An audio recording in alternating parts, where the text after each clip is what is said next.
Here we go, boys. These are my dizzy thoughts, my early thoughts. So her stats, since she's a Taurus mage, she's gonna have the same stats as Xeno and Sage, Bell, and Season.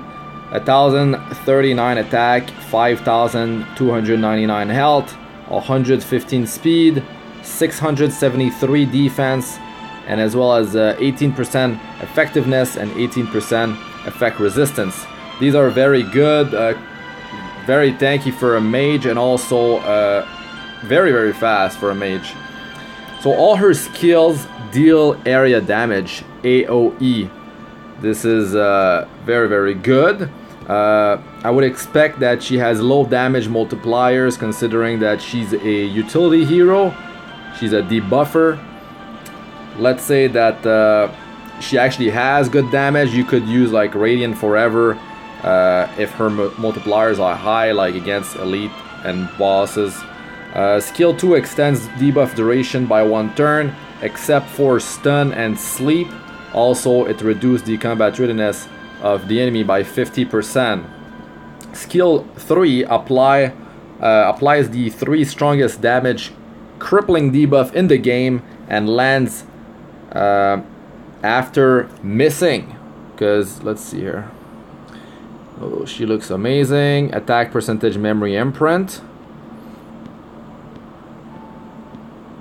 Now the skills. Alright, so I was talking about skill 3.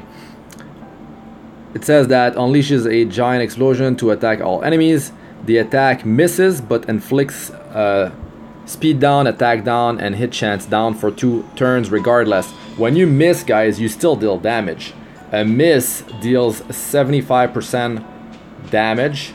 You cannot land a critical hit, you cannot land a crushing hit, and you cannot land any debuff. But in this case, it says that even though it misses, it still inflicts speed, attack, and hit chance down for 2 turns. Now this is extremely good because, I mean, since we're not gonna build her as damage, I don't believe that she's gonna have good damage anyways. But there's ways for her to actually deal a lot of damage in PVE.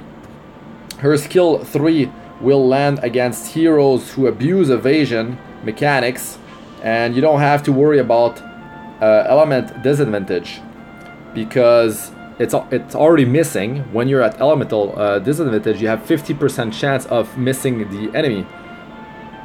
So it already misses, but you land those 3 debuffs regardless. You still have to go through the effect resistance check. So you need to have enough effectiveness to counter the effect resistance chance of the target. There's always 15% chance that you cannot counter. So in PVE, most bosses have 70% effect resistance, and to counter that, you need 55% effectiveness. There's always that 15% that you cannot counter. But in PvP, you can be facing targets with 100% effect resistance. Maybe they have 150% effect resistance. It goes above 100%, but it's going to be mostly in very high level of PvP ranking that you're going to be finding some enemies with very high effect resistance. Now with Aila Violin, she will constantly remove the enemy's buffs since she always AoE, she always deals area damage. So that's very good. 80% chance when it's maxed out to remove a buff from the enemy on each enemy since she AoE. All artifacts debuffs gets applied even when the attack misses. So if you have an artifact like Sierra Wren, Abyssal Crown, they will land their debuffs even if you miss. Build her on speed set plus hit set with necklace health percentage, ring effectiveness, and speed boots. This is if you go for utility. Let's say her damage multipliers are not good. You go with a build like that. You could go with the defense percentage necklace. For the ring, as a support, you'd go with effectiveness percentage. Now if you want to build her for damage, you're gonna go with a necklace with crit chance or crit damage if you have enough crit chance on your gear. If you're at elemental advantage, you have 15% crit chance bonus. That's just the way it is in the game. So let's say you use her for Wyvern, you only need 85% crit chance on her.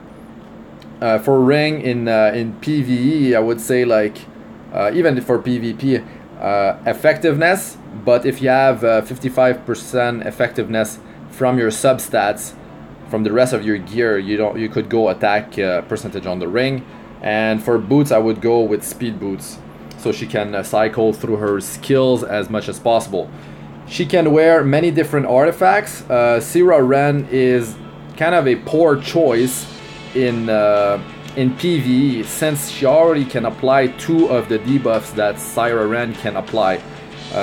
It's attack down, hit chance down, silence, sleep, and poison.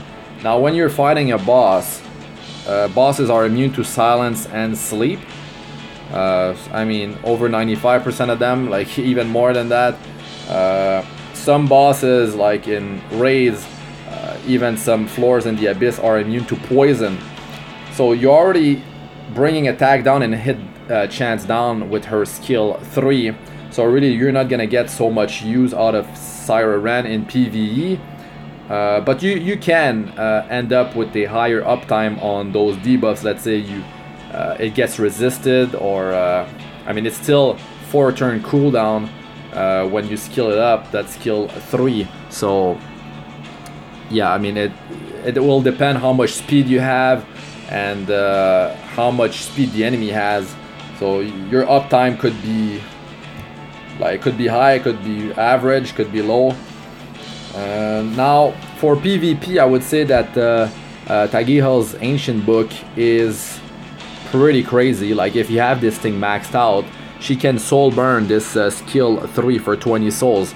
If you have the Ancient Book maxed, that means let's say you have her super quick, she could go with skill 3 and to skill 2. Now you really disrupted the enemy team a ton using these 2 skills. If they are not using immunity sets, that's the thing though. On higher level of arena, they will be using immunity set. So in that case, you can just be running, just use a stripper, a hero that removes the enemy's buffs, like Bazaar. You could be running Hurado, I mean, just whoever really. And you can wear Abyssal Crown. That's an extra chance to actually land stun. Like her skill 1 has 25% chance to stun for 1 turn. Abyssal Crown is an extra chance. It's a second roll to actually like stun the enemy, which is very good if you want to disrupt the enemy team.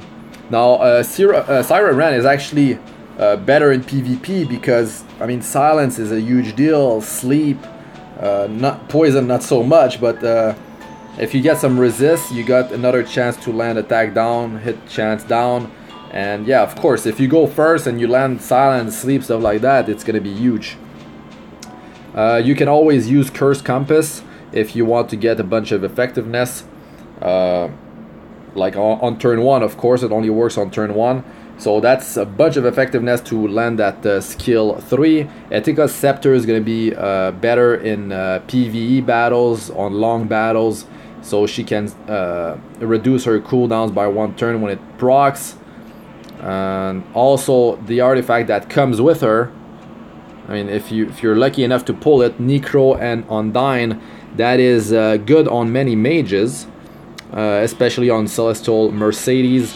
This, because Celestial Mercedes gains 20% combat readiness every time she lands a critical hit with her skill 3 finale.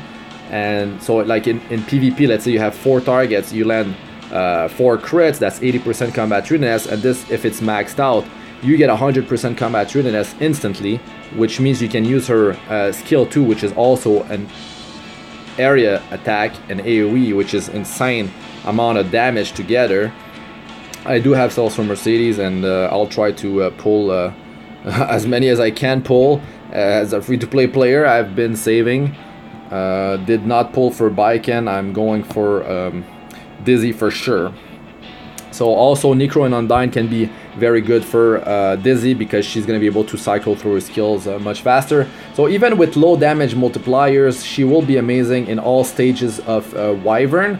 Remember that in Wyvern 11, the boss is immune to speed down effect and also combat readiness decrease effect.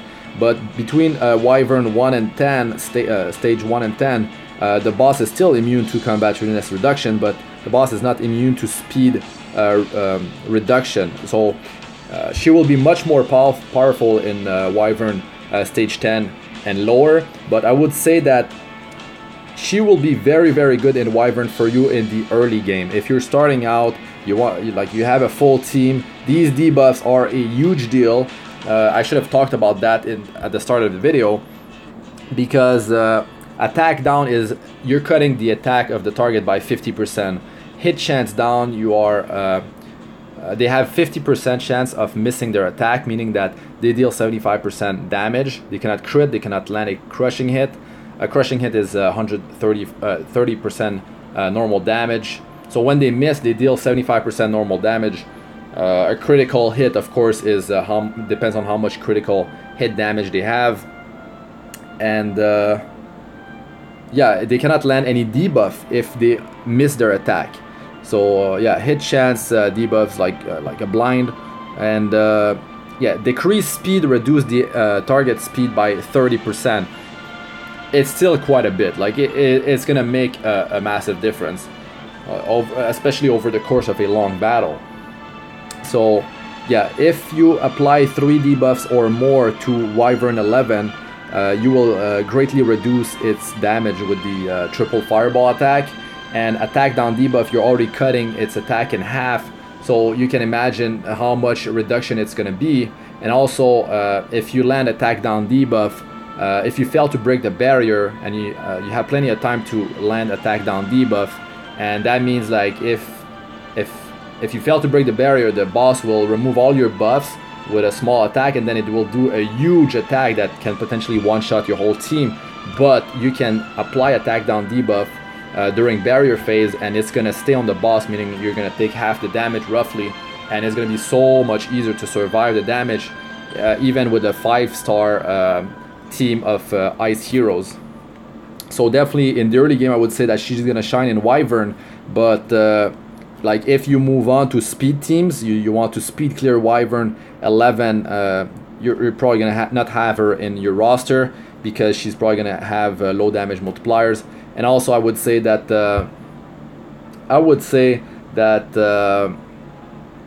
yeah, you would move on to 3-manning Wyvern 11, and of course you would not bring her because she has a low amount of damage. I mean, it's to be seen, but these are my early thoughts about her. She can be used in Golem in the very early stages. I would say that it's gonna hurt, like she's gonna take a lot of damage, but because her skill 3 actually land these 3 debuffs even though she misses, you can use that for Golem. I mean, that skill 2, since you're going to be at elemental disadvantage, is going to be it's not going to be often that you're going to reduce the Golem's combat readiness by 50%, and the extension of the debuffs by 1 turn, it's not going to trigger often, but you can use her because you're going to build her tanky, and she's going to be there for like a utility hero, a debuffer, and of course, like especially attack down and hit chance, decrease debuff is a big deal there. So you could use her. I mean, she's not optimal, but let's say you are in the early game, she can be used there. But in stage 11, she's gonna get stunned non-stop by the golem. She's gonna take so much damage. It's definitely not worth bringing her in there. So yeah, like I said, very strong in the early game. Later you will do speed runs or 3-man, so you're not gonna bring her. Her damage might be too low for Banshee and Ismanic Hunt. Aila Violin on her for Ismanic will help a ton, because I mean, you're constantly doing area damage, meaning that you are removing debuffs off the boss at 80% chance when it's maxed, and the enrage is just gonna be taken off all the time. That's very good, and she's gonna do some damage to the ads as well, so she can help in that department. And it really depends on her multipliers. Her debuffs are godly and will help you a ton in the Abyss, even at elemental disadvantage, because you are missing anyways and you're still like potentially just landing these debuffs. She's gonna make a lot of floors in the Abyss a real joke, guys. Like, these debuffs are extremely powerful, extremely powerful. It's gonna like remove so much, like reduce the pressure off your healer by a ton. Your heroes are gonna take very little damage. If attack down is applied, that's already 50% of their attack that's reduced. And then if you have hit chance down, that's 50% chance of them missing. They cannot crit. I mean, they cannot land debuffs. So if they cannot land debuffs are very powerful than buffs. So if they cannot land those, it's yeah, it's GG. It's good game. Strong for rating, especially if she gives a high amount of morale. So this is left to be seen, but those debuffs are a game changer. And yeah, I mean, in what's called Executioner Carcanis, like in Hell of the Rage, these debuffs are so strong. She deals like area damage all the time. She's of the ice element, so strong in there. A very tanky mage with 5,299 health and 673 defense. 117 speed, which is incorrect. Let me replace this in my book. It's 115 speed, like I said in my video. There was an error on the Stove website. It's like the hero's card had 117 speed, but it was corrected to 115, like I said, because she's a Taurus mage. So these are the stats after she's fully awakened, of course. So 115 speed is huge to disrupt the enemy first.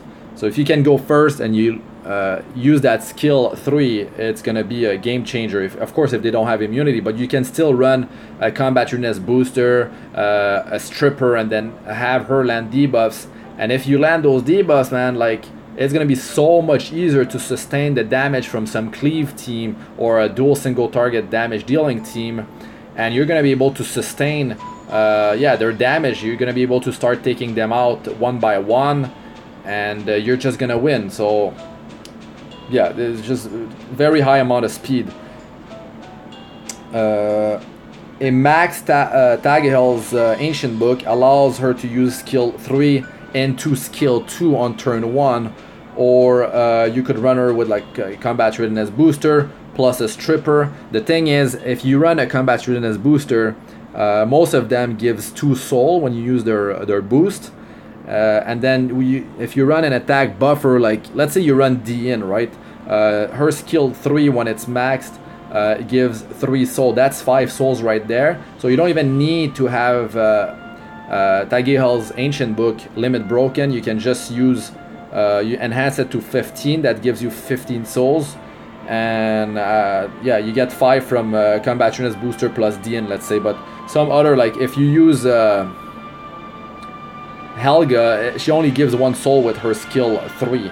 But anyways, like Baiken, you can use skill 2 and to skill 3, that's 3 souls, plus a stripper would give 2 souls, so that's 5 soul. You can run Bazaar, S3 gives 3 souls, and you can wear and he can wear Tagahel's Ancient Book, so you can still wear a mage artifact on Dizzy, like whichever one you want. So that's pretty crazy. That's pretty crazy. Falconer Clury skill 3 gives 3 souls. So yeah, you don't need a maxed out fully limit broken Tagahel's Ancient Book. Yeah, you see already like skill 2 and to skill 3, that's already 5 souls. In PvE, yeah, you need 55% effectiveness, and in PvP you want like probably like 100% effectiveness plus, depending on where you are in the ranking in PvP. But the higher you are, like I'm talking like high challenger, at least like champion, like you're gonna start seeing a lot of effect resistance on the enemy team. So yeah, I mean this covers what I wanted to talk about for her. These are my early thoughts. I'll make a more in-depth. That was, I mean, that was a lot of information though for early my early thoughts.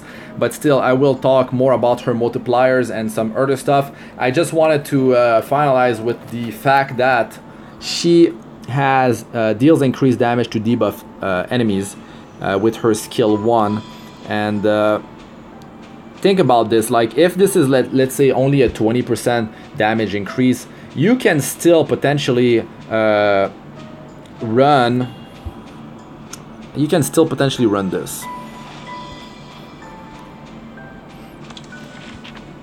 Wait. You have high crit damage, and you run Daydream Joker, and basically you're just gonna deal a ton of damage if the target has a lot of health. If you run her, let's say in Wyvern 11, the Wyvern has a bit less than 140,000 health. It's 139,000 something. But let's say she has 85% crit chance, because she's gonna have 100% at elemental advantage as ice versus fire, and you have high crit damage on her, right, and high speed. You don't need to have high attack. You don't need the skill to have high multiplier when you use Daydream Joker. So basically, if you have a 20% increase in damage when the target is debuffed, and then you have, it gets multiplied, like this Daydream Joker gets multiplied by this, it gets multiplied by your crit damage when you're landing a critical hit. Of course, it's not gonna work with skill 3 because it misses, but still it's gonna deal some damage. And if you apply defense down on the Wyvern or whatever target, you're gonna roughly double your damage output, and it works with Daydream Joker. So with the skill ups, because skill ups actually multiply Daydream Joker, and with we don't know how much damage boost it's gonna be with that skill 1, but it's also an area attack. So imagine in the Abyss against multiple targets with high health, Daydream Joker with a bunch of area attacks could be very, very dangerous. She's already pretty tanky with her stats, so you could focus more on offensive stats. So to multiply the damage of Daydream Joker, high crit, you want to crit always. Of course, without skill 3 is not going to crit, but you want high crit damage. I'm talking 200% plus. You want to have as much speed as possible, so she can attack as often as possible, and you're going to deal a ton of damage with Daydream Joker. Because like I said, it doesn't count, like attack stat doesn't matter, the multiplier on the skill doesn't matter. It's all about like what I talked about. So yeah, just think about this.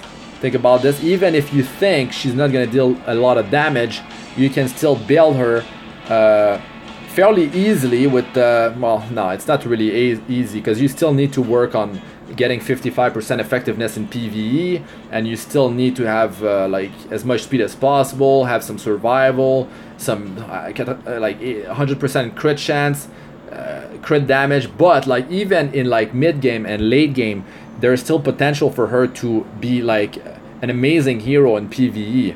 And of course, in PvP, she is extremely strong. She's going to be very, very strong because of those debuffs. But there's so many like different artifact combinations.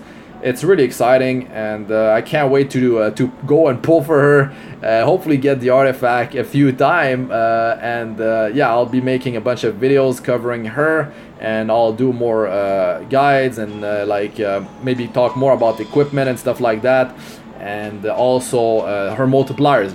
Let's see what they are, baby. Alright, that's it for this one. Thanks for watching. I'm Astranox. Like, comment, subscribe for more. Press the bell icon for like to be notified whenever I release a new video. And check out my other videos. They should be showing up on the screen now. I've got playlists for Arena, PvP, Guild War PvP, guides, tips and how-tos, and Abyss Floor 62 plus without using limited heroes.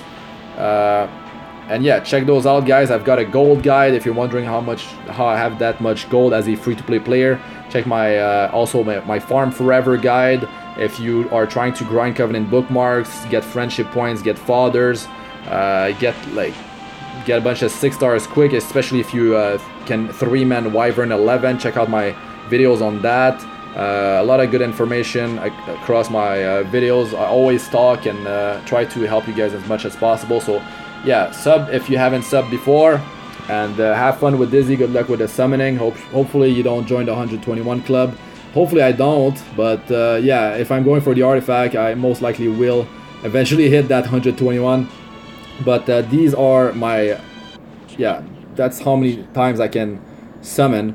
And my sky stones, by the way, guys, I never go in the shop and buy the where is it? I never buy it from here. Never, never, never. You want to refresh the secret shop. So that's why I'm sitting on a bunch of gold. Refreshing the secret shop allows you to get more Covenant bookmarks on average. It does cost gold, but you've got multiple chances to actually find some solid pieces of gear. Yeah, it comes down to deciding if you're gonna buy them. But yeah, also just check out my secret refresh shop videos. I've got a bunch out there to give you an idea. But to be honest, in those videos, I wasn't that lucky. Like some of my rates were actually bad, compared to what you should get on average. Anyways, that's it for this one. Peace out for now.